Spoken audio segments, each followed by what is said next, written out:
We think that the Republicans are well positioned to have a majority in the Senate. We're giving that about a 75% odds. The reason why it's not higher than that is that there's some really close elections in Ohio, Montana, that could go the way for Republicans. But Republicans are surprisingly defending seats in Texas.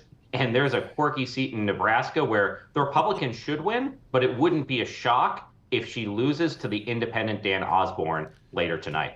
I mean, Nebraska, I still don't understand the voting. I mean, I didn't take Ed Mills 101 on this. Let's focus on Ohio. Did Senator Brown want Vice President Harris to campaign with him? Does she boost the Brown effort, or is it just so red that doesn't work out?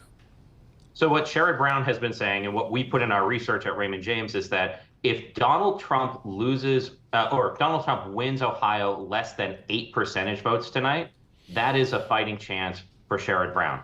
The closer the margin is, the better his odds are. If it's 8% or above tonight for Donald Trump, it is likely that Bernie Moreno will win that seat. And so that's where kind of we extrapolate that over to Montana.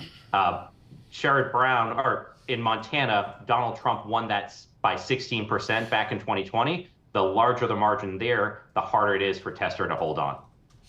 So, Ed, I think a lot of fund managers or a lot of folks in the marketplace are saying, I'm not that concerned with who wins the White House because I think Congress is going to be split, and that kind of means a certain type of policy environment.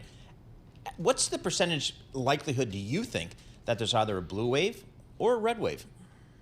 Yeah, we think there is about a 30% chance of a Republican sweep. Last week when I was meeting with clients in New York and Boston, people thought that was too low. There was a real sentiment out there that it was closer to 50% of a Republican sweep. Now that's been reset with some of the polling data we've seen over the weekend. We've given a Democratic sweep about a 20% odds, which is higher than other folks out there. But if we're giving a 25% odd to a Democratic Senate, you have to give something close to that for that Democratic sweep. Right. From a market perspective, though, Paul, I think people are clear that a Republican sweep gives you tax reform, but a Democratic sweep gives a little bit more concern. The thing that I think is the sleeper thing out there to be concerned about is a potential Trump victory with a Democratic House. That could be a lot more dysfunction than any other outcome.